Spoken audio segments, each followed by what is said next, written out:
अब इस containment policy में जो ब्रेजनेव डॉक्ट्रिन को रोकने के लिए अमेरिका ने लाया था, उन्होंने मिलिशिया को हेल्प करना शुरू किया।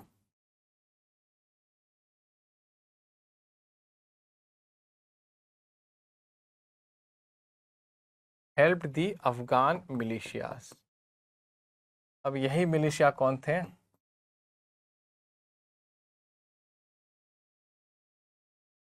मुजाहिदीन।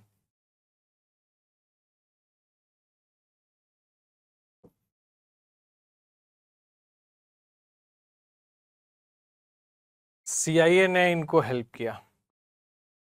सीआईए अमेरिका की खुफिया एजेंसी, जैसे अपने है ना रॉ और आईबी, उनके यहाँ सीआईए और एफबीआई है। सीआईए ने इनको क्या किया? इनको ट्रेनिंग दी, इनको आर्म्स दिए, वेपन्स दिए। आर्म्स मतलब वेपन्स, कि तुम रशिया को मारो। ट्रेन करना शुरू किया। ये हिस्टोरिक फैक्ट है। तो ये तालिबान और अल कायदा अमेरिका की ही पैदाइश है, समझे? ये जो हम तालिबान और अल कायदा देखते हैं, it's a creation of USA. They created this Frankenstein monster जो उनको ही खा गया। वो भस्मासुर की कहानी सुनी आपने? yes. क्या किया था उसको? फिर वरदान प्राप्त किया हुआ था, मतलब जिसको भी टच करते थे वो भस्म हो जाते थे। जिसके सर आज पर भी हाथ लोग खुद रखेगा अपने आप को टच वो किया। भस्म हो जाएगा। शिव जी से उसने वरदान ले लिया। अब शिव जी की तरफ दौड़ा के लाओ आपके सर पे हाथ रखूं। अब एक ऐसा भस्मासुर खड़ा कर दिया इन्होंने, तो अंग्रेजी में कहते हैं फ्रैंकिस्टीन मॉन्स्टर, कि वो खुद को बनाने वाले को ही खा गया। राइट? तो सीआईए ने, ये सब फैक्ट है। और जो ये ट्रेन कर रहे थे और आर्म्स दे रहे थे, मनी दे रहे थे, बिलियन ऑफ डॉलर्स, अरबों खरबों रुपए पंप किए हैं अफगानिस्तान में तालिबान को खड़ा करने के लिए अमेरिका ने। इसको कह रहे थे, इस पूरी पॉलिसी को, आप सीआईए की जगह यूएसए ही यूज करना। आप इतना सीआईए था, एफबीआई था, इसमें मत जाना, यूएसए यूज करना। उन्होंने, इसको कहते हैं ऑपरेशन साइक्लोन।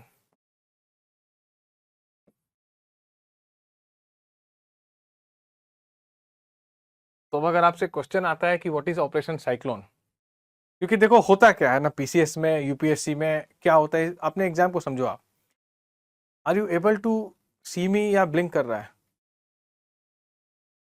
क्योंकि मेरे सामने स्क्रीन ब्लिंक हो रही है, इसलिए पूछ रहा हूँ। सर क्लियर दिख रहे हैं। चलो ठीक है।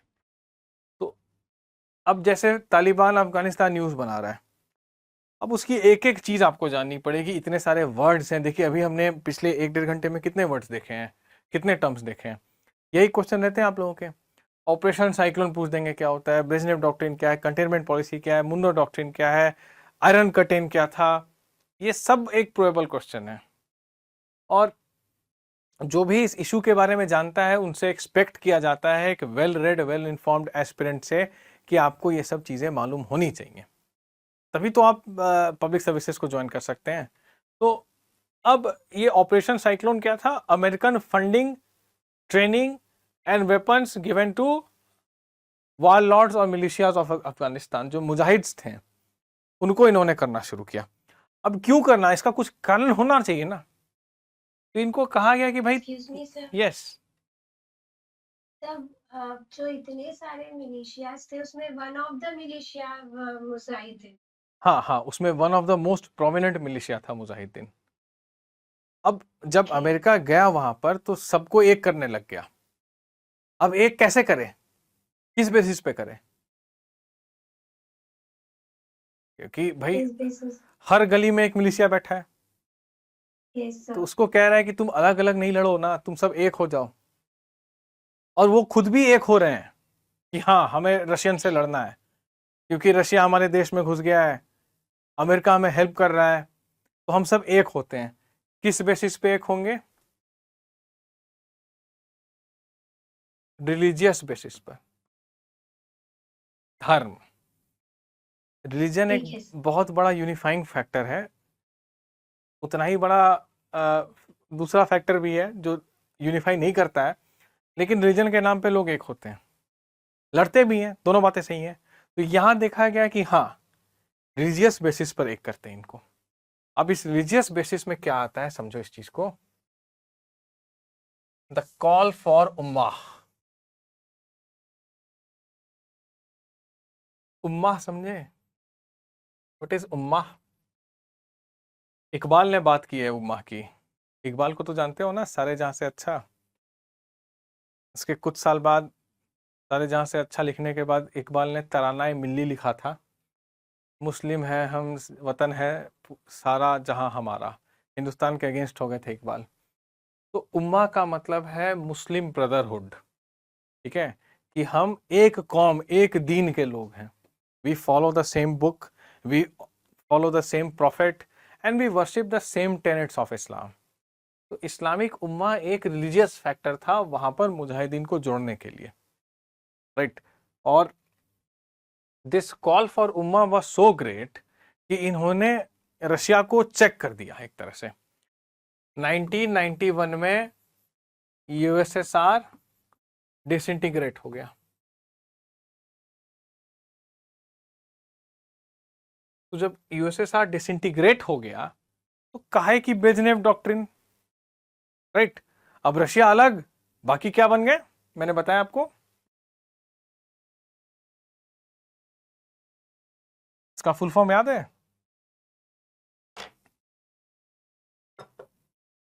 Commonwealth of independent state. Commonwealth of independent states. तो जितने यूएसएसआर के पार्ट थे वो सीआईएस अलग अलग कंट्रीज बन गए। तो there is no Brezhnev doctrine to be followed.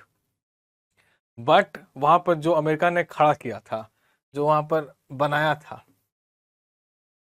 वो रह गया।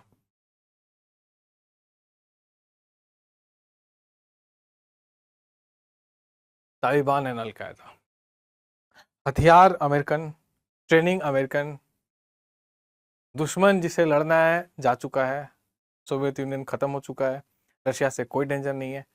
तो अब इन्होंने, अब नाम किस नाम पे जोड़ा था इनको, धर्म के नाम पर? यूएसए ने मुजाहिदीन को सपोर्ट किया था। किसने? यूएसए ने तो मुजाहिदीन को सपोर्ट किया था। किसने किया था? मैं पहला वर्ड नहीं सुन पा रहा हूँ। यूएसए ने। जी बिल्कुल सही सुना आपने। तो ये तालिबान पैदा कहाँ से आया? वो वही है, वो मुजाहिदीन ही सारे ग्रुप होके अपने आप को तालिबान कहने लग गए। अभी आ रहा हूँ उस पर। Okay sir. और उन्हीं का एक और सिस्टर कंसर्न था अलकायदा। ओके, उन्हीं का एक सिस्टर कंसर्न समझते हो? जैसे पाथ हाईएस में कल को सर। अगर पीसीएस की क्लासेस होती हैं या कोई और एग्जाम की है, तो सब सिस्टर कंसर्न है, एक दूसरे से रिलेटेड है। तो ये भी एक दूसरे से सारे रिलेटेड थे। और फिर इन्होंने ये, अब था कि अब थोड़ा हमें समझना पड़ेगा, इसकी कहानी अब आगे पूरी चलनी होगी। तालिबान है क्या? तालिबान का लिटरल मीनिंग है स्टूडेंट्स। ओके, पश्तो लैंग्वेज में इसको स्टूडेंट कहते हैं। अर्ली 1990s में northern Pakistan following the withdrawal of Soviet troops. तो 1991 में सोवियत यूनियन डिसइंटीग्रेट कर गया, आपको मालूम है। सोवियत वहां से विड्रॉ करने लग गए रशिया वाले। तब पाकिस्तान को लगा कि यस, यहाँ पे जितने भी मुजाहिद हैं, जो भी अपने आप को रिलीजियस उम्मा का पार्ट बताते हैं इस्लाम का, इनको इंडिया के अगेंस्ट यूज किया जाता चाहिए। मैंने कहा पाकिस्तान मॉडर्न वर्ल्ड का फर्स्ट इस्लामिक रिपब्लिक है, 1947 में और कोई नहीं था। तो इन्होंने कहा कि भाई इस्लाम के नाम पर जोड़ते हैं और इंडिया के अगेंस्ट यूज करेंगे। पाकिस्तान घुस गया वहां पे। इनफैक्ट आपको एक फैक्ट और बता दूं कि आप चाहो तो एक लाइन कहीं लिख लो। You may write and you may freely quote this in your exam that, यहां लिख देता हूं नोट पे।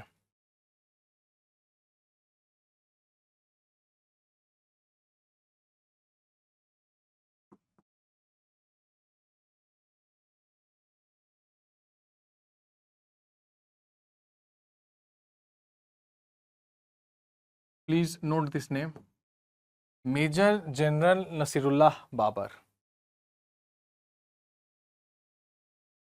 अब ये था कौन?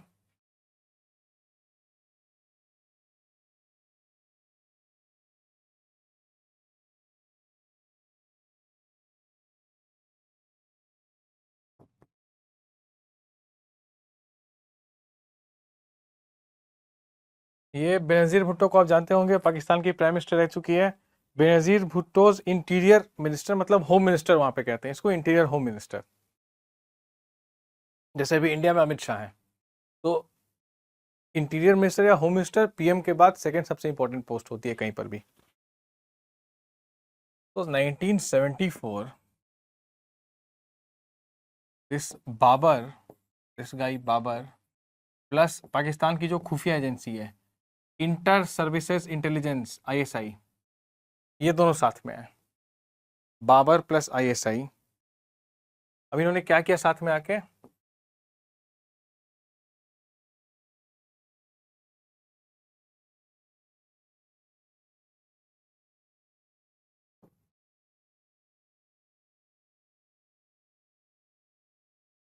Trend and funded Tajik rebels. Tajikistan एक कंट्री है ना, तो उन्होंने तजीक रिबेल्स को इन्होंने ट्रेन करना शुरू किया। इसी तजीक रिबेल में एक था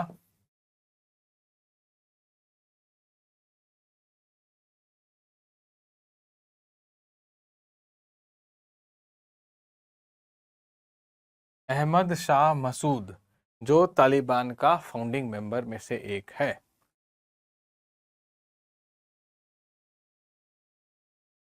क्यों ट्रेन किए? हम्म, क्यों ट्रेन किए? क्यों ट्रेन करेगा कोई?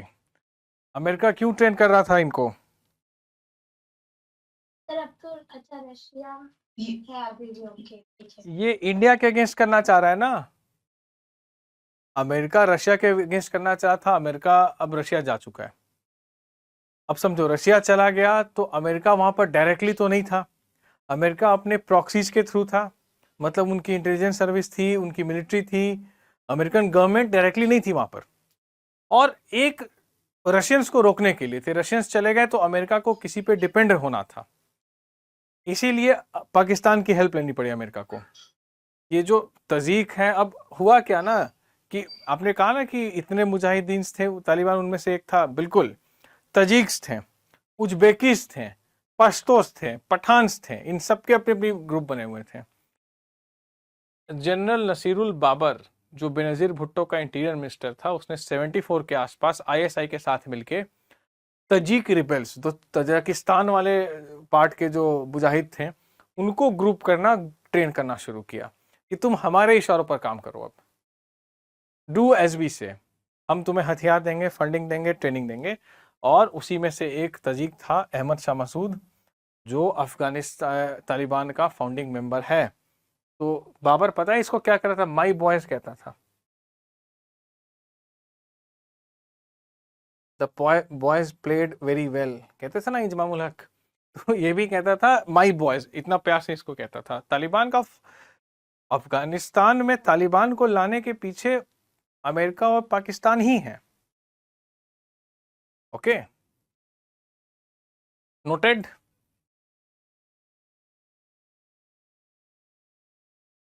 Yes sir.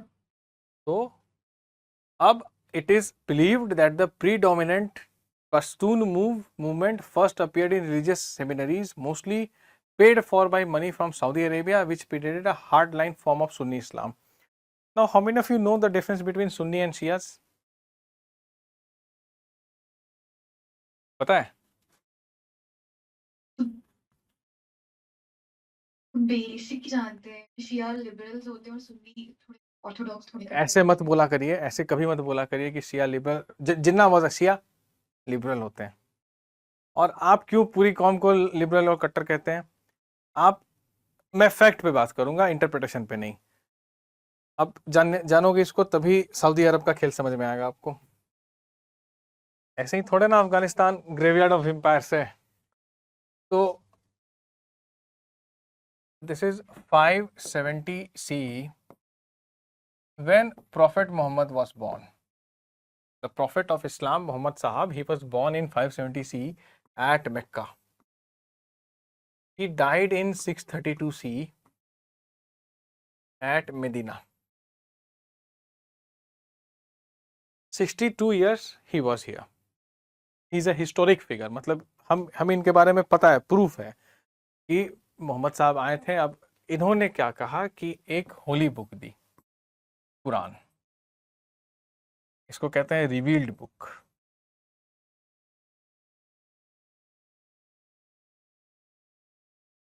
मतलब फरिश्तों की, खुदा की, अल्लाह की किताब है कि इनको सऊदी अरब के किसी पहाड़ में फरिश्ते आए थे जन्नत से और एक किताब दी। इस्लाम को मानने वाले ऐसा मानते हैं।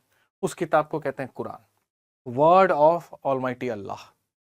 इसमें कोई चेंज नहीं होगा ना, खुदा ने खुद दे दिया तो उसमें क्या तुम चेंज करोगे। अब ये बुक कब कंपाइल हुई, कब लिखी गई, कब मोहम्मद साहब के बाद से मिली, ये सब में हम नहीं जाएंगे।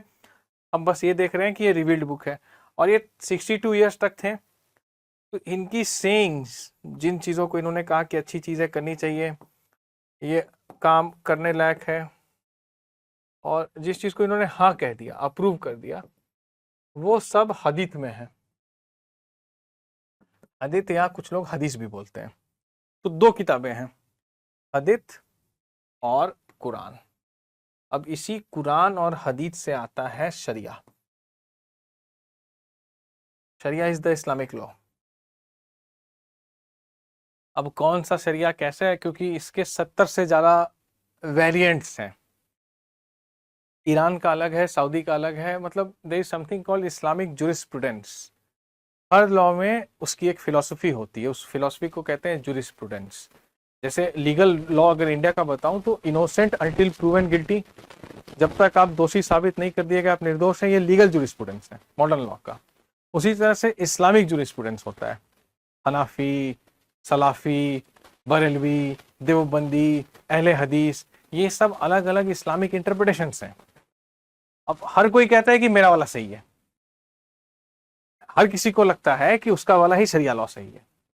तो जब इनकी डेथ हुई थी मोहम्मद की, वॉर ऑफ सक्सेशन हो गया।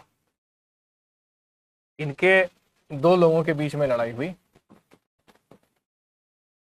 ये फादर इन लॉ थे मोहम्मद के और अली इनके सन इन लॉ थे।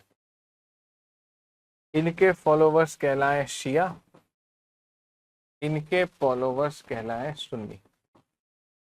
संसार भर में 85 से 90% मुस्लिम सुन्नी।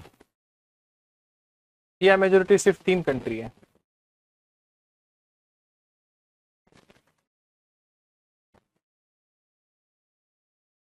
ईरान, इराक और यमन। तो 51 Islamic countries, 85 to 90% are Sunni countries. India में भी यही हालत है, 85% के आसपास सुन्नी है, 15% जो लखनऊ के आसपास का थोड़ा इलाका है वहां पर शिया मुस्लिम है। तो दो सेक्ट हो गए। अब जो तालिबान है वो सुन्नी देवबंदी है। इसका जो एक फाउंडर है ना, यूपी में एक देवबंद है सहारनपुर के पास, वहां आके उसने पढ़ाई की है। देवबंद वाले बोल रहे थे कि सत्यानाश कर दिया उसने हमारा, पता नहीं क्या कर दिया, ये बस उसको डिसोन कर रहे हैं। तो ये सेक्टेरियन वॉर इस्लाम का चल रहा था। सऊदी अरब सुन्नी इस्लाम को फॉलो करता है, ईरान इसको फॉलो करता है, और इन दोनों में नहीं बनती है, बिल्कुल एंटी हैं दोनों एक दूसरे के। ईरान शिया वर्जन है, सऊदी सुन्नी वर्जन है। ये सेक्टेरियन कॉन्फ्लिक्ट इस्लाम का समझ में आया। करबला पे लड़ाई हुई थी, बैटल ऑफ करबला। वहां अली, इनके जो बाद वाले हुसैन थे, उनको इनके फॉलोवर्स ने मार दिया था। Hussain was killed in the a very bloody battle of Karbala. तो शिया मुस्लिम मोर्न करते हैं, मुहर्रम में अपने आप को मारते हैं ना, हा Hussain, they mourn the death of Hussain who was son of Ali.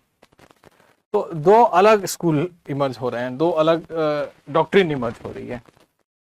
अब coming back to our slide, तो सऊदी अरेबिया क्या करता है, सुन्नी इस्लाम को फॉलो करता है, हार्ड लाइन सुन्नी इस्लाम को फॉलो करता है। हालांकि अब ऐसा कहना सही नहीं होगा, क्योंकि जब से प्रिंस सलमान आए हैं सऊदी के, बहुत लिबरल आउटलुक दिख रहा है, क्योंकि उनको पता है तेल खत्म होने वाला है। और तेल खत्म भी नहीं हुआ तो दुनिया हाइड्रोजन फ्यूल पे आ रही है, मोलासेस को यूज कर रही है, मतलब ऑल्टरनेटिव हो रहा है। तो उनकी अब मोनोपोली, जो मिडिल ईस्ट की मोनोपोली क्यों थी, उनके पास पावर क्यों है, कतर है, जितने भी हैं, क्योंकि उनके पास तेल था। संसार तेल का ऑल्टरनेटिव ढूंढ रहा है, सऊदी लिबरल बन रहा है। तो तब नहीं था, जब तालिबान आया तब नहीं था, उन्होंने फंडिंग दी। इनफैक्ट 3 कंट्रीज ने ही तालिबान को लेजिटिमेसी दी थी, पाकिस्तान, सऊदी अरब और यूएई। बाकी किसी ने नहीं माना था। 90s में जब ये आ गए थे 99 में, तो किसी ने नहीं माना था कि हम तालिबान को हम क्यों माने गवर्नमेंट, बट सिर्फ 3 कंट्रीज ने उनको स्वीकार किया, मतलब हमारे डिप्लोमेटिक टाइज रहेंगे, यूएई, सऊदी एंड पाकिस्तान। तो सुन्नी इस्लाम के नाम पर इनको हेल्प करना शुरू किया सऊदी अरब ने। Promise made by the Taliban in Pashtun areas straddling Pakistan and Afghanistan was to restore peace and security and enforce their own austere version of Sharia and Islamic law once in power. अब तालिबान क्या कह रहा है? तालिबान कहता है कि भाई जितने सारे मिलिशिया आए थे उनमें से एक, आपको बताया ना कि जो मेजर था पाकिस्तान का, बेनजीर का मंत्री, उसने आईएसआई के साथ मिलकर तजीक्स को हेल्प करना शुरू किया। उसी में से मसूद निकला। मसूद और मुल्ला उमर और ओसामा बिन लादेन, ये लोग तालिबान के फाउंडर्स हैं, ये सब इनके फाउंडर्स थे। अब सबसे प्रोमिनेंट जो ग्रुप था वो तालिबान बन गया, सबसे जो प्रोमिनेंट मिलिशिया था वो तालिबान, बाकी सब इसमें मर्ज कर गए या खत्म कर दिए गए कि तुम हमारे साथ नहीं हो तो फिर हम ही असली शरिया लाएंगे। ओके, कि हम लोग पीस लाएंगे अफगानिस्तान में, सिक्योरिटी देंगे अफगान को, ऑस्ट्रियर वर्जन ऑफ शरिया, मतलब जो होना चाहिए शरिया जैसे, वैसे हम लाएंगे। तो इनको वहां पर सपोर्ट भी मिलने लग गया। अब देखो इनके लीडर्स, ये अमीर अल ममीन है, ये मैंने बस एक जेनोलॉजी दे दी आपको, इसको आपको इनके फोटो या नाम जानने की आवश्यकता नहीं है। बट देखो कैसे कॉर्पोरेट की तरह ये फंक्शन करते हैं, बिल्कुल कितना स्ट्रीमलाइन है सब कुछ। इसको समझिए आप कि ये इसका चीफ रह चुका है, चीफ जस्टिस रह चुका है, लीडर है 16 से, ultimate authority on political, religious and military affairs. तो क्या पॉलिटिकल स्टैंड रहेगा, शरिया के साथ है या शरिया के अगेंस्ट है, ये कौन डिसाइड करता है? ये वहां से करते हैं। अब इनके अंडर में कौन है? तो एक पॉलिटिकल डिप्टी मुल्ला अब्दुल घानी बरादर, ये को फाउंडर है, और ये पॉलिटिकल ऑफिस दोहा में एक है, यूएई में इनका एक ऑफिस भी है, वहां पर ये बैठता है। मुल्ला महमूद याकूब, इसकी तस्वीर नहीं है संसार के पास, तो ये सन है इसका मुल्ला उमर का। मैंने बताया ना, मुल्ला उमर, ओसामा बिन लादेन और मसूद, ये तीनों मेन फाउंडर थे, उसी का बेटा है ये। उसी तरह से अलग अलग इन्होंने डिविजन्स बना रखे हैं। जुडिशियल स्ट्रक्चर, शरिया कोर्ट्स हैं वहाँ पर, और दोहा में जो नेगोशिएशंस चलती हैं अमेरिका के साथ और यूरोप के साथ, उसको ये लीड करता है। तो इनकी मिलिट्री है, इनकी इंटेलिजेंस है, इकोनॉमिक है, 13 यूनिट है। तो देखिए कैसे एक प्रॉपर गवर्नमेंट एक कॉर्पोरेट की तरह ये फंक्शन करते हैं। सेम चीज़ आप जैसे किसी भी स्टैब्लिश गवर्नमेंट को देख लो, गवर्नमेंट ऑफ इंडिया को देख लो, आप अपने स्टेट गवर्नमेंट को देख लो, छत्तीसगढ़ के आपके सीएम बैठे, उनके अलग अलग मिनिस्टर्स बैठे हैं, उनके पास कुछ काम है। भारत के प्रधानमंत्री बैठे हैं, उनके अलग अलग मिनिस्टर हैं, अपना काम करते हैं। वैसे ये भी उसी तरह से फंक्शन करते हैं, बहुत प्रॉपर तरीके से ये फंक्शन करते हैं। From south west Afghanistan the Taliban quickly extending their influence. ये आए थे साउथ वेस्ट में, वो मसूद के साथ, जिसको पाकिस्तान वालों ने ट्रेन किया था, तजीक वाला जो था। धीरे धीरे ये अपना इन्फ्लुएंस बढ़ाने लग गए। ये सारे मिलिशियास को अपने अंडर में लेने लग गए, मारने लगे उनके लीडर्स को, या अपने साथ काम करने के लिए बोलने लग गए। 95 में ये हेरात एक प्रोविंस है अफगानिस्तान का, उस पर इन्होंने कब्जा कर लिया, और ये ईरान का बॉर्डर भी है। और ठीक 1 साल बाद काबुल जो अभी कैपिटल है, उस पर इनका 96 में कब्जा हो गया। अब वहां पर जो रब्बानी था, बहरूद्दीन रब्बानी, उसको इन्होंने हटा दिया। जो अफगानिस्तान की डेमोक्रेटिक गवर्नमेंट थी उसको हटा दिया, और ये अफगान मुजाहिद का ये फाउंडर था रब्बानी। ये तालिबान के साथ नहीं आया, रशिया जा चुका है, अमेरिका ने मुजाहिद को फंड किया है, मुजाहिदीन में से एक रब्बानी वहां पर गवर्नमेंट बना चुका है।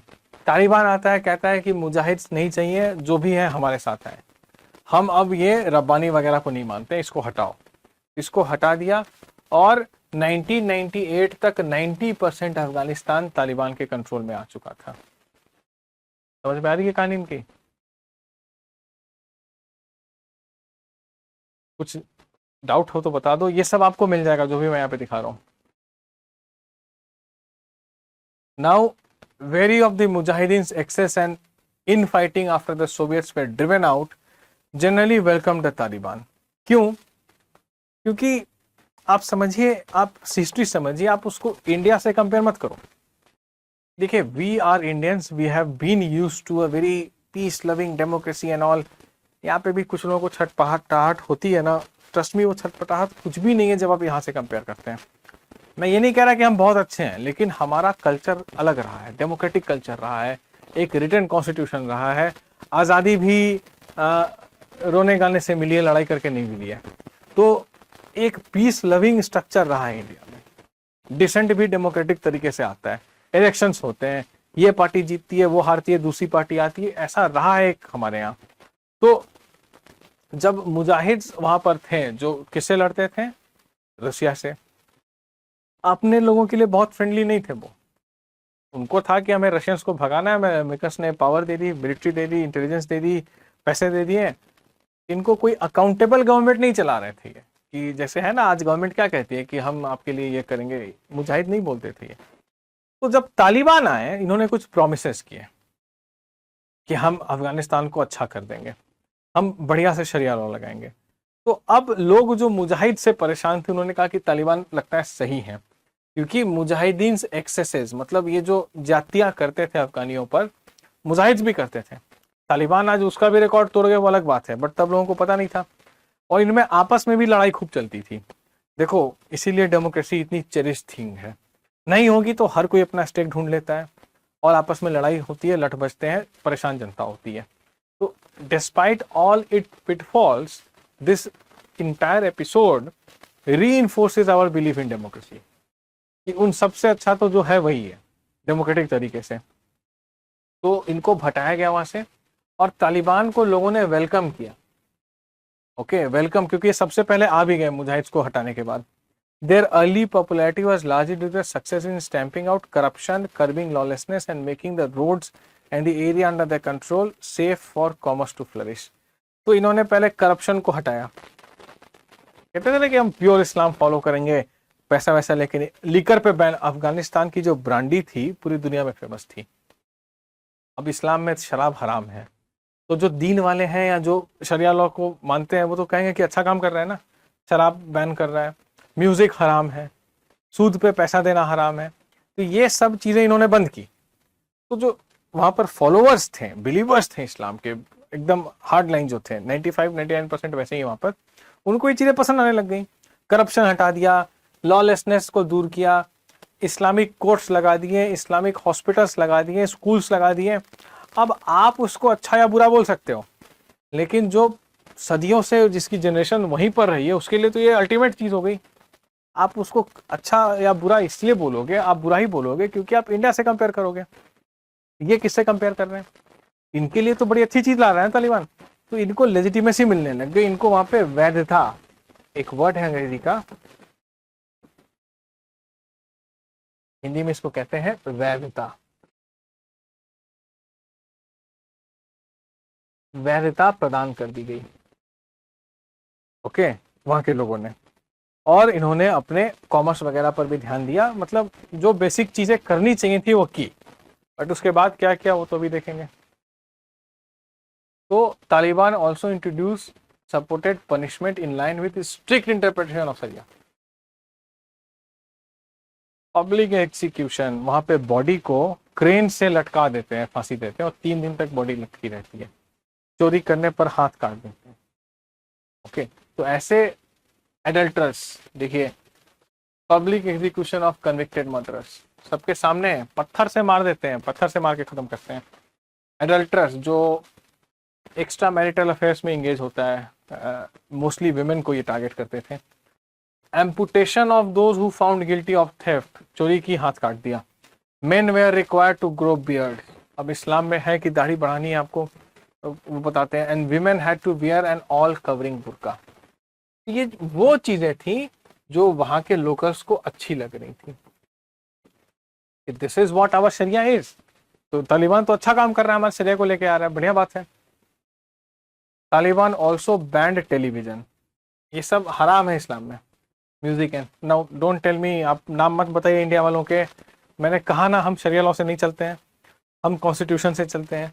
तो अब जो नहीं चलते हैं, जिनको लिए सारा कुछ शरिया लॉ से ही है, तो वो तो इसको अच्छा मानेंगे ना कि टेलीविज़न हराम है, वीडियो देखना हराम है, सिनेमा देखना हराम है, शराब पीना तो हराम है ही। तो disapproved girls age 10 and over going to school, इनको अब आपको ये बहुत रिग्रेसिव लग सकता है, क्योंकि अगेन आपका बैकग्राउंड और इनका बैकग्राउंड अलग है, बट वहाँ पे लोग इन चीज़ों को सेलिब्रेट कर रहे थे, चेरिश कर रहे थे। One notorious example was in 2001 when the Taliban went ahead with the destruction of the famous Bamiyan Budh. कितनों को मालूम है इसके बारे में? Ever heard about the Bamiyan Budh structures? Sir Bamiyan जो है बहुत टूरिस्ट स्पॉट, बुद्ध के इमेजेस थे वहां पे। आपको, आप जब एशियन हिस्ट्री पढ़ चुके हो ना अशोक के बारे में, सर तो अशोक ने स्टेट स्पॉन्सर किया था बुद्ध का, बुद्धिज्म का उसने प्रचार प्रसार किया। उसके बाद बहुत सारे और रूलर्स थे जिन्होंने एक तरह से उसका प्रचार प्रसार किया। तो अफगानिस्तान तक उस समय इंडिया का राज था। बामियान में माउंटेन्स को काट के बुद्ध के स्टैचूज थे। नाउ आइडोलेट्री इज अ सिन। ये लोग अपने आप को बुद्ध सिकन कहते हैं, ये दो वर्ड याद रखना, बुद्ध सिकन। ये जितने आपके सुल्तान थे ना, उन्होंने ये टाइटल लिया था, डिस्ट्रॉयर ऑफ आइडल, मूर्ति पूजा हराम कहते हैं। तो इन्होंने बामियान बुद्ध स्टैचू को तोड़ा। दुनिया ने अपील की कि मत तोड़ो यार, ये ईसा मसीह के पहले की चीजें हैं, इतनी हिस्टोरिक है। इन्होंने, एक ने सुना, तोप लगा के उसको उड़ा दिया।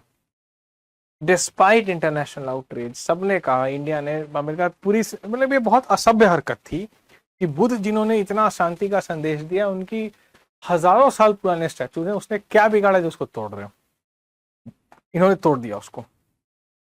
अब ये बात भी वहां कुछ लोगों को अच्छी लगी कि हाँ भाई, मूर्ति की पूजा क्यों करनी है। Now the US decision to pull out its troop unconditionally without waiting for a negotiated political, मतलब अभी तक हम ये देख रहे थे कि ये कैसे आया है तालिबान। यहां तक कोई क्वेश्चन हो तो बताओ, anything that you want to no.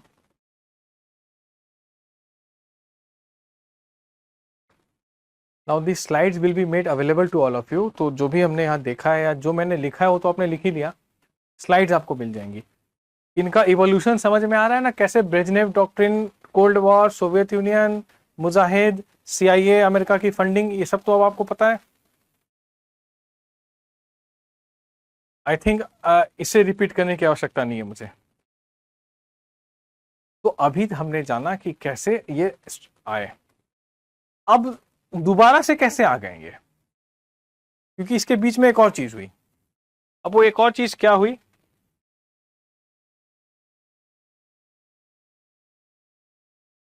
Soviet तो चला गया, वहां पे तालिबान रह गया। तालिबान किस में बिलीव करता है? किस लॉ में बिलीव करता है? शरिया लॉ। शरिया में। और इसका बहुत हार्ड लाइन इंटरप्रिटेशन करता है कि अगर अभी उन्होंने एक लड़की को गोली मार दी क्योंकि उसने टाइट जीन्स पहन रखी थी, एक औरत को बिठा के सर में गोली इसलिए मारी क्योंकि वो बिना किसी मर्द के निकल गई थी और उसका फेस कवर्ड नहीं था, बाकी वो बुरके में थी। तो अब ये इस तरह का शरिया लॉ लाना चाहते हैं। अब इस तरह के शरिया लॉ के अंदर में एक और इनका दुश्मन बन जाता है USA, बिकॉज USA वो सब कुछ करता है जो इस्लामिक लॉ के अगेंस्ट है। अब बताओ यार, US को आप शरिया लॉ में ला सकते हो क्या? या उनकी डूइंग्स को, उनके सपोर्ट को, उनके सेलिब्रेशंस को, उनके हॉलीवुड को, उनके प्रोडक्ट्स को नहीं लाओगे ना, उनके प्रीमियर लीग्स को। तो इनके हिसाब से सबसे बड़ा एंटी इस्लामिक तो खुद वही है, USA है। तो उसामा बिन लादेन ने एक बात कही थी, मुझे अभी भी याद है, वो मैं स्कूल में था, मुझे वो सेंटेंस नहीं भूलता है, मैंने कहीं पे पढ़ा था उसको, कि हमारी लड़ाई शरिया के साथ है, मतलब we are not fighting sharia, with the aid of sharia, कि हम जब लड़ रहे हैं तो हम शरिया के को अपने साथ रख के लड़ रहे हैं, खुदा को मानने वाले इसे इनकार नहीं कर सकते हैं। और इनको 3 टारगेट दिखता है सबसे, जहाँ पे शरिया लॉ का ब्लेटेंट वायलेशन हो रहा है: USA, इजराइल और इनकी एक फेवरेट लाइन है तालिबान वालों की, अल जजीरा वालों की, मोसाद, CIA, रॉ, कॉन्स्पिरेसी। ये हम USA का CIA है, इजराइल का मोसाद है, इंडिया का रॉ है, कि जो भी गड़बड़ हो रहा है ना इन तीनों के कारण होता है। CIA तो अमेरिका की है ही, और उससे भी खतरनाक मोसाद है। जी हाँ, इजराइल का जो मोसाद है वो दुनिया में सबसे खतरनाक सीक्रेट सर्विस है। ये क्या है, अगर आप जानना चाहते हैं तो म्यूनिक नाम की एक मूवी है, उसको देख लीजिएगा, अपने इंटरव्यू के बाद देख लेना। तो दे आर वेरी डेडली, हमें भी उसके साथ खड़ा कर देता है। काश रॉ भी इतना ही पावरफुल होता जितना इनको लगता है। तो ये तीनों लगता है कि अगेंस्ट में है, तो अब इनको टारगेट करो। अब ये टारगेट करते करते इन्होंने 9/11 कर दिया। 9/11 यू नो व्हाट वाज 9/11? नहीं पता इसके बारे में? Really, don't you know about the 9/11 attacks? America का world trade world trade centre, जो ट्विन टावर थे। 9/11 तो अल-कायदा ने किया था। तालिबान अलकायदा एक ही है, सिनोनिम है, यूएसए में अटैक। पर्यायवाची है बेटा, नहीं तालिबान और अलकायदा। ठीक है। ठीक है, तो वर्ल्ड ट्रेड सेंटर और पेंटागन, पेंटागन अमेरिका का मिलिट्री बेस है, वहां पर अटैक किया था। तो टावर्स पर सबको मालूम है क्या किया इन्होंने। इनको बनाने वाला अमेरिका, सोवियत चला गया, इनको अमेरिका अपना दुश्मन लगता है कि सबसे अगेंस्ट तो शरिया के यही है। अब इनको लगता है इसने इराक में गलत किया है, वहाँ पे इराक ईरान वॉर हुआ था 1991 में, फर्स्ट गल्फ वॉर कहते हैं, तो उसमें भी अमेरिका सदाम के पीछे पड़ गया था, बट कुछ कर नहीं पाया उस समय। बाद में किया जो किया, मतलब इस चीज के तालिबान में घुसने के 1 साल बाद ये इराक में भी घुस गए अमेरिका। तो अब इनको अटैक कर दिया कि इनका मानना था कि अगर हमें देश को बर्बाद करना है, उसकी इकोनॉमी को बर्बाद करो। अब वर्ल्ड ट्रेड सेंटर आपको पता है हब था इकोनॉमिक एक्टिविटीज का। George Bush junior, now the senior was the one who attacked Iraq, could not do anything, but junior actually captured Saddam. George Bush junior president थे। अगेन एक बहुत famous video clip है, American president went there. अब सोचो पूरी दुनिया हिल गई थी। आप लोगों ने वो वीडियोस देखे हैं ना, शू बुम, देखे होंगे। Yes sir. तो पूरी दुनिया बिल्कुल Yes, sir. दिमाग सबका हो गया कि भाई क्या हो गया, किसने क्यों कर दिया, क्या जरूरत थी। मतलब 2 मिलिट्री लड़ती हैं, सोल्जर्स मरते हैं, आप सिविलियन को वो भी इस तरह से, तो वर्ल्ड वॉर में भी नहीं हुआ था। जॉर्ज बुश पहुंचे वहां पे, थोड़ी देर बाद प्रेसिडेंट गया वहां पे, अफरा तफरी का माहौल था। 1-2 दिन बाद गए थे बुश, तुरंत नहीं, क्योंकि तुरंत तो रिलीफ का काम होगा, जो मरे हैं जो फंसे हैं उनको हेल्प दो, तो प्रेसिडेंट जाएगा। तो 2-3 दिन बाद बुश गए वहां पे, जब थोड़ा बहुत प्रिलिमिनरी रिलीफ का काम हो गया था। डेथ्स के रिलेटिव थे वहां पे, इंजर्ड लोग थे, तो एक मलबा था, क्योंकि बहुत सारा, इतनी बड़ी बिल्डिंग गिरी थी, सफाई का, तो एक मलबे पे जाके बुश खड़ा हो गया बड़ी हाइट पे, और एक लाउड स्पीकर ले लिया उसने, and he said can you hear me. सबने चिल्लाया यस। बुश ने कहा I can also here you, now those who have done this will hear from all of us. तो सबने खूब उसको चेयर किया कि हाँ हमारे प्रेसिडेंट अब बोल रहे हैं। इसके बाद यूएस ने शुरू किया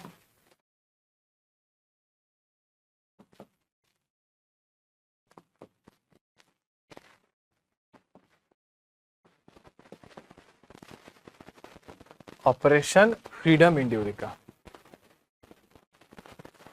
कि अब हम घुस के मारेंगे तालिबान को, एक किसी को नहीं छोड़ेंगे, अलकायदा तालिबान सबको फिनिश कर देंगे। और दोनों ऑलमोस्ट एक ही है, बहुत मतलब सिस्टर कंसर्न है। अब आप वही बात है ना कि आप रिलायंस की कितनी शॉप्स हैं, राइट, कितने ही चीज़ें हैं, तो ऐसे ही अलकायदा और तालिबान भी एक ही है। इन्होंने इसको याद नोट करो, इंड्यूरिका फ्रीडम शुरू किया। इसके पहले क्या किया था जब फंड कर रहे थे, याद आ रहा है? अरे जब CIA वाले अमेरिकन जो फंड कर रहे थे इनको, कुछ लिखवाया था आपको, ऑपरेशन साइक्लोन। अब साइक्लोन से कहाँ आ गए, इंडोरिका फ्रीडम, और इन्होंने कहा कि अब हम अटैक करेंगे तालिबान पर। तालिबान ने कहा ठीक है लड़ लो। तालिबान वाले उनको नहीं था कि भाई हम हार जाएंगे या कुछ होगा, उनको लग रहा था कि हम अपने कंफर्ट जोन में बैठे हैं। अमेरिका ने कहा कि इधर यू आर विथ अस और अगेंस्ट अस। इस वॉर अगेंस्ट, आपको पता है 9/11 के बाद टेररिज्म की डेफिनेशन चेंज हो गई। जब इंडिया बोलता था कि पाकिस्तान कश्मीर में बदमाशी करता है, हमारे लोगों को मारता है, बम्स होते फटते हैं, इंडिया के करीब हर शहर में एक बम फटा हुआ है। मेजर शहर, हर स्टेट कैपिटल, बेंगलोर, पुणे, हैदराबाद, दिल्ली, कलकत्ता, हर जगह, मद्रास, कहाँ नहीं, बनारस, इलाहाबाद, लखनऊ, मतलब it was a daily affair 90s में। और ज़्यादा नहीं, 7-8 साल पहले ये सब रेगुलर हर हफ्ते न्यूज़ में आता था। अब जाके थोड़ा इंटरनल सिक्योरिटी हमारी सही हो गई है, इंटरनल अंदर की। तो इंडिया बार बार कहता था कि पाकिस्तान स्पॉन्सर कर रहा है, ऐसे कर रहा है। अब उस समय की जो गवर्नमेंट्स थी वो उतनी मजबूत नहीं थी जैसे अभी जो गवर्नमेंट है, दैट्स अ मेजॉरिटी गवर्नमेंट। इतने पे सरकार बनती है भारत में, लोकसभा में एमपी लाने से, करंट बीजेपी के 303 है। तो ये इसलिए आपको बता रहा हूँ क्योंकि इनको किसी पे डिपेंड नहीं रहना है कि सरकार कैसे चलेगी। 90s में कोलिशन गवर्नमेंट थी, कोई भी पार्टी 272 नहीं ले पाती थी अकेले से, तो 10 पार्टियां 20 पार्टियां साथ में आके सरकार बनाती थी। तो कोलिशन पॉलिटिक्स की एक लिमिटेशन ये है, या आप कह लो कि उसकी एक कमी है, कि आप कोई स्ट्रॉन्ग स्टैंड नहीं ले पाते। मैं अच्छा बुरा नहीं बोल रहा कि कौन कोलिशन अच्छा है, एब्सोल्यूट, दोनों के अपने गुड पॉइंट्स हैं, बैड पॉइंट्स हैं, बट एक बैड पॉइंट ये है कि आप ना कुछ स्ट्रॉन्ग नहीं कर पाएंगे। आप क्रिटिसाइज करेंगे, कड़ी निंदा करेंगे, और पाकिस्तान वाले डर जाएंगे आपकी कड़ी निंदा से, ऐसा लगता है। तो इंडिया बार बार यूएनओ में, अमेरिका में कहता था कि भाई टेररिज्म, अब वो कहते थे कि this is an Asia centric problem. देखो कितनी गलत बात उन्होंने कही थी टेररिज्म के बारे में, कि it's a Asia centric problem. ये तो तुम एशियंस की प्रॉब्लम है, अपना हमें नहीं पता। अब 9/11 के बाद, क्योंकि अब एशिया तो नहीं रह गया, तो डेफिनेशन ही चेंज हो गई टेररिज्म की, कि नहीं it's a global problem. Asian centric से क्या हो गया, देखो just see the hypocrisy of west, ये ग्लोबल प्रॉब्लम है। बुश ने कहा कि या तो आप हमारे साथ हैं या आप हमारे अगेंस्ट हैं, और पाकिस्तान में उस समय मुशर्रफ था, उसको कहा कि we will bomb you back to dark ages if you do not support us. धमकी दी कि अगर नहीं साथ दिया तो तुम्हारा भी वही हाल करेंगे जो तालिबान का करने वाले हैं। मुशर्रफ ने कहा नहीं जी हम तो करेंगे आपको सपोर्ट। तो खूब सारे बिलियन ऑफ डॉलर्स दिए गए। अब समझो फिर से, मैप आपको अगर याद हो, ये देखिए जो मैप है, आप कैसे एंटर करोगे अफगानिस्तान में। यहां से एंटर करना टफ है, ऊपर से आना इजी पड़ता है पाकिस्तान से और ईरान से। ईरान में अयतुल्ला खुमैनी बैठा है, अगेंस्ट है यूएस के, आप वहां से नहीं जा सकते हो। तो आपके पास अब एकमात्र विकल्प क्या बचता है, पाकिस्तानी आपको एंट्री पॉइंट देगा। पाकिस्तान ने कहा कि भाई वॉर अगेंस्ट टेरर में हम आपके साथ हैं। कोई साथ नहीं था, वो इंडिया की तरफ कश्मीर में सब डाइवर्ट करता था, जितनी फंडिंग आती थी, जितने हथियार भेजे जाते थे, वो सब हमारे अगेंस्ट यूज कर रहा था, और तालिबान को भी हेल्प कर रहा था। तो इसी वजह से पूरी तरह से सफाया करने में समय लग गया तालिबान का। सफाया हो गया, ये अचानक से फिर से कैसे आ गए 2020 में या 21 में। अभी हम कैसे सुन रहे हैं तालिबान के बारे में, तो 90s की चीजें थी, 98 में थे, फिर वॉर अगेंस्ट टेरर हुआ, अमेरिका ने नेटो फोर्सेस भेजी, बॉम्ब किया, मुल्ला उमर को मार दिया, वो एक पाकिस्तान के अस्पताल में मर गया। ओसामा बिन लादेन को यूएस नेवी सील्स ने मार दिया एबटाबाद से। तो अब ये कहां से आ गए और कैसे आ गए, तो ये रीजंस। दोबारा जो रिवाइवल हुआ है ना, ये जो तालिबान 2.0 जिसे हम कहते हैं, how did they emerge. US decision to pull out its troops unconditionally. US ने कहा कि हम अपने आखिरी सैनिक को भी यहां से निकाल देंगे। 1989 में यही गलती रशिया ने की थी कि आप वॉर टॉर्न एरिया से सारी फोर्सेज एक साथ नहीं निकालते हैं, कुछ को रहने दो, क्योंकि आपने जिन लोगों को वहां चुना है उनको भी तो प्रोटेक्शन चाहिए, उनको भी तो टेररिस्ट आके मारेगा। तो इन्होंने क्या किया कि अनकंडीशनली फोर्सेस को पुल ऑफ किया वहां से कि हम अब निकाल देंगे वहां के। without waiting for a negotiated political settlement regardless of consequences that were almost entirely predictable other than the speed with which it occurred. तो सबको मालूम था कि जिस दिन यूएस जाएगा तालिबान फिर से सर उठा देगा और वहां पे सबको सब कुछ खत्म करेगा। वो वही हुआ, बस इतनी जल्दी होगा वो हमें नहीं पता थी, ये बात हमें नहीं पता थी, इतनी स्पीड में हो जाएगा सब कुछ। Afghans' psychological denial that the US would indeed leave us as they want, a lack of military strategy, poor supplies and logistics, indefensible and thinly manned posts, unpaid salaries, phantom roles, and a sense of betrayal, abandonment and demoralization all played a role in the capitulation. अब समझिए इस चीज को, America ने वहां पर कभी इस तरह से रूल नहीं किया कि हम अफगानियों का कुछ भला करें। पहला टारगेट क्या था अमेरिका का वहां पर? यूएसएसआर को हटाना। वही था, अफगानियों का भला करना था क्या कहीं यहाँ पे? वो आया क्यों था? वो आया इसीलिए था ना,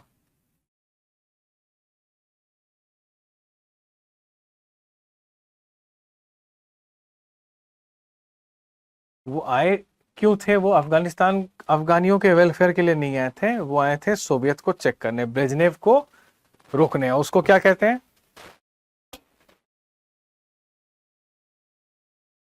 Come on, please tell me the name of the policy. We have spoken about it so many times. Containment policy. Monroe तो डेमोक्रेसी को ले जाना है, बट कम्युनिज्म को या रशिया को रोकना है, कंटेन करना है उसको। तो अफगान्स को अमेरिकन कभी अच्छे नहीं लगे, उनको पता था कि भाई ये हमारे में ही ये लाए गए हैं, ये चीजें हमारे अगेंस्ट ही जाने वाली हैं, ये हमारे भले के लिए तो नहीं है यहाँ पे। तो एक साइकोलॉजिकल डिनायल था उनका, और लैक ऑफ मिलिट्री स्टडी। देखिए ये करते क्या थे ना वहां पर, ये तालिबान से लड़ने के लिए अफगान को, अब तालिबानियों को किसने ट्रेन किया था? यूएसए ने। तो उन्हीं अमेरिकन ट्रेन तालिबान से लड़ने के लिए अफगानियों को खड़ा कर रहे हैं। अरे भाई, तो जो अफगानिस्तान के अच्छे फाइटर्स थे उसको तो आपने ऑलरेडी ट्रेन कर दिया, वो तालिबान के साथ बैठा है। अब आप दूसरे लोगों को पिक कर रहे हो, ट्रेनिंग आप उनको दे रहे हो, भाषा समझ में आती नहीं है जल्दी, हथियार ऐसे दे दिए हैं जो ना उनको मेंटेन करना आता है, चलाना तो दूर की बात है। अब आप समझो एक तालिबानी एंटी एयरक्राफ्ट गन लेके बैठा है कि अब अमेरिकन प्लेन जाएगा उसको गिरा दूंगा। अब उसको आप ऐसा मॉडर्न ड्रोन दे रहे हो जिसको वो चला कभी नहीं पाएगा। देखिए हमें अगर मिलिट्री गैजेट्स मिल जाएंगे ना, आई कैन बेट कि we can not understand a military map. अभी जो गलवान वैली में क्लैश हुआ था ना, हर कोई देखे थे कैसे फिंगर 14 सब एकदम एक नंबर के, कुछ तो पता होता नहीं इन जर्नलिस्टों को, बट ये साउंड करते हैं जैसे गूगल इमेज पे बात कर रहे हैं। Satellite images are different than a Google image. हम और आप उसको नहीं समझ पाएंगे, मिलिट्री मैप आप और हम नहीं समझ पाएंगे। तो वो सारी चीजें ये अफगानियों को दे रहे थे, और वो भी इतना बेस्ट ऑफ द वर्ल्ड का। तो उसको चलाने के लिए कुछ एलिजिबिलिटी होती है, आपको कुछ पता होना चाहिए, तभी आप उसको हैंडल कर पाओगे। तो इसीलिए जो इनकी लैक ऑफ मिलिट्री स्ट्रेटेजी थी, पुअर सप्लाईज थी, सिर्फ एबंडेंस में हथियार दे देना, उसको चलाने, उसको ऑपरेट करना भी तो आना चाहिए। और इनकी जो पोस्ट थी, जो अमेरिकन पोस्ट थी, वहां पे बहुत कम लोग रहते थे, इसलिए लिखा है थिनली मैन पोस्ट। तो ये सारी चीजें जो थी, अफगान्स को लगा कि भाई अमेरिकन हमारे काम के नहीं है, तालिबान 2.0 आ गया उसी का फायदा उठा करके। और Afghan had technical dependence on the US for air support, weaponry system, intelligence etcetera. अब ये टेक्निकल डिपेंडेंस एकाएक खत्म हो गया, तो अब ये कहाँ जाए, कैसे लड़े? आ गया तालिबान दोबारा से।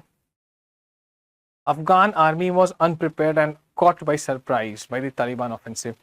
देखिए अफगान वाले भी ना, आप समझिए इस चीज को, अफगान में चल क्या रहा था? कोई वहां पे डेमोक्रेसी, रूल ऑफ लॉ तो नहीं चल रहा था। पहले भी शरिया लॉ था, आज भी शरिया लॉ है। अब जो शरिया लॉ है वो और अच्छे वाला है। तो अफगान भी जानते हैं कि भाई ये जो तालिबान है जिनसे हम लड़ रहे हैं, they are following the sharia in letter and spirit. ये हमसे ज्यादा इस्लाम के प्रति कमिटेड है। तो अब इसीलिए तो ये लोग सरेंडर कर रहे हैं, भाग रहे हैं, क्योंकि उनको पता है कि ये हमसे ज्यादा अच्छे हैं in terms of the religion that we are suppose to follow. तो वॉर यहाँ पे लड़ी जाती है, सबसे पहले माइंड के अंदर गेम चलता है। तो वो माइंड गेम ये ऑलरेडी यील्ड कर चुके हैं। अमेरिका चला गया, हमारे ये असली शरिया वाले हैं, तो सारी गेम यहीं पे खत्म हो गई इनकी, ये तुरंत सरेंडर कर दिया इन्होंने। नाउ इंडिया के लिए क्या इम्प्लीकेशंस हैं इसके, जिस पे क्वेश्चन आ सकता है, इंडिया क्या करे, बताओ आप लोग, फिर हम लोग देखते हैं। सर एक क्वेश्चन था, दोहा वार्ता जो हुई थी उसके बारे में। दोहा में अमेरिका ने 2020 में एक ऑफिस खुलवा दिया था तालिबान का, यूएई में। हाँ, अब दोहा के पहले आपको ये जानना पड़ेगा, अमेरिका हमेशा कहता था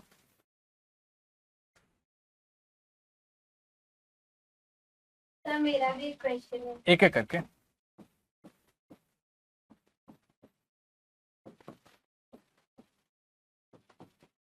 ये अमेरिकन पॉलिसी है,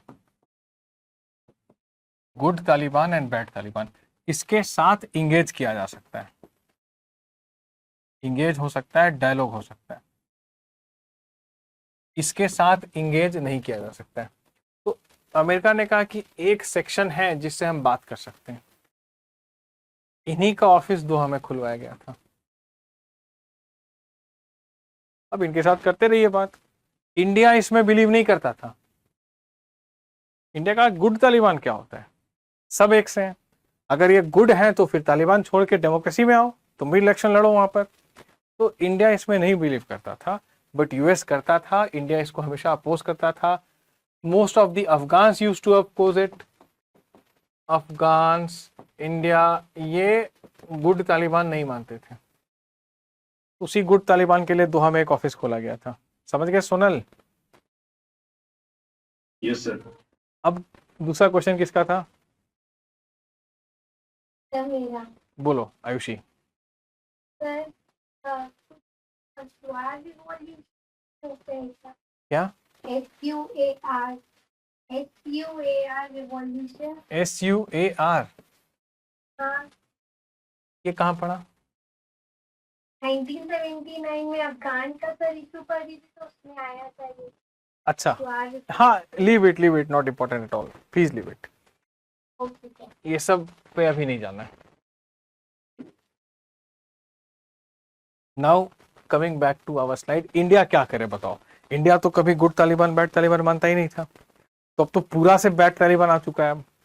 तो what are the policy options? आपके पास क्वेश्चन जो बनेंगे इस इश्यू से वही बनेंगे कि ये कैसे शुरू हुआ है, कैसे तालिबान का राइज हुआ है, समराइज करो। तो जो भी हमने अभी डिस्कस किया है ना, उसको आपको 2-3 मिनट में बताना पड़ेगा। मतलब आप बोलेंगे, ऐसा नहीं कि जितना मैंने समझाया है, I am explaining because I assume that you do not know about it. तो जब आप इसके बारे में जानते हैं तो 2-3 मिनट में कुछ बातें आप बता पाएंगे, उस पर काउंटर क्वेश्चंस होंगे। जैसे ही आप बोलोगे ब्रेजनेव डॉक्ट्रिन, तो आपसे पूछा जाएगा कि ब्रेजनेव डॉक्ट्रिन क्या है। देखो ये सब इसलिए मैं कह रहा हूँ अपने आंसर्स में यूज करना, क्योंकि जैसे ही आप बोलोगे कंटेनमेंट पॉलिसी, आपका इंटरव्यूअर पूछेगा व्हाट इज कंटेनमेंट पॉलिसी, आप उसको एक्सप्लेन कर दोगे एक लाइन में, वो इंप्रेस हो जाएंगे। आप उनसे ऐसे क्वेश्चंस पूछवाओ जिनके आंसर्स आपको आते हैं। Okay, use this technical terms, Operation Cyclone, Enduring Freedom, Brezhnev, Monroe, containment. Question आएंगे ही आएंगे, क्योंकि उनको लगेगा कि ये रटी रटाई बात जो इनको कोचिंग में सिखाई जाती है वही तो बोलना है। बट जब आप उन क्वेश्चंस का आंसर दे देंगे तब उन्हें लगेगा कि नहीं, रटी रटाई बातें नहीं है, द पर्सन, ये जो एस्पिरेंट बैठा है मेरे सामने, इसको सच में ये बातें मालूम। ओके, यही स्ट्रेटेजी होती है इंटरव्यू की। अब बताओ इंडिया क्या करे, आपसे पूछा जाएगा ये, इंडिया अब क्या करे अफगानिस्तान में तालिबान आ गया है। तो भाई ऑप्शंस है हमारे पास। क्या ऑप्शंस हैं? क्योंकि अभी आप देखिए, कभी भी कुछ डेफिनिट होके मत बोल देना कि नहीं यही करो बाकी सब गलत है। हम लोग सोशल साइंस से डील कर रहे हैं, ये साइंस नहीं है जहाँ पे 2+2 4 हो जाता है। हमारे सोशल स्टडीज में सब्जेक्टिव इंटरप्रिटेशंस होते हैं, प्योर साइंस में ऑब्जेक्टिव एनालिसिस होता है। संसार में किसी के लिए भी 2+2 4 होगा, फिजिक्स के लॉ सेम होंगे, H2O हमेशा हाइड्रोजन ऑक्सीजन के फिक्स मॉलिक्यूल्स को बनके होगा। आपकी और मेरी आइडेंटिटी पे नहीं डिपेंड करेगा वो, लेकिन इन सब्जेक्ट्स के जो आंसर्स होते हैं वो लोगों के थॉट से बदल जाते हैं। एकोमोडेटिव होना पड़ता है कि राइट वाला ये बोलता है, लेफ्ट वाला ये बोलता है, सेंट्रिस्ट ये बोलेगा, लिबरल ये बोलेगा, कम्युनिस्ट ये। तो आपको इसमें कुछ भी फाइनल वर्ड नहीं होता है, खासकर IR में। IR का एक इटर्नल प्रिंसिपल है, इसको याद रखिएगा, अगर एक ऑप्शन हम कहते हैं कि तालिबान से बात करो, तो आपसे कहा जाएगा कि हमारी तो पॉलिसी रही है कि तालिबान को हम बात नहीं करेंगे, हम तो गुड तालिबान तक नहीं मानते थे, आज हमें कहा जा रहा है बात करो। आपका आंसर ये होगा।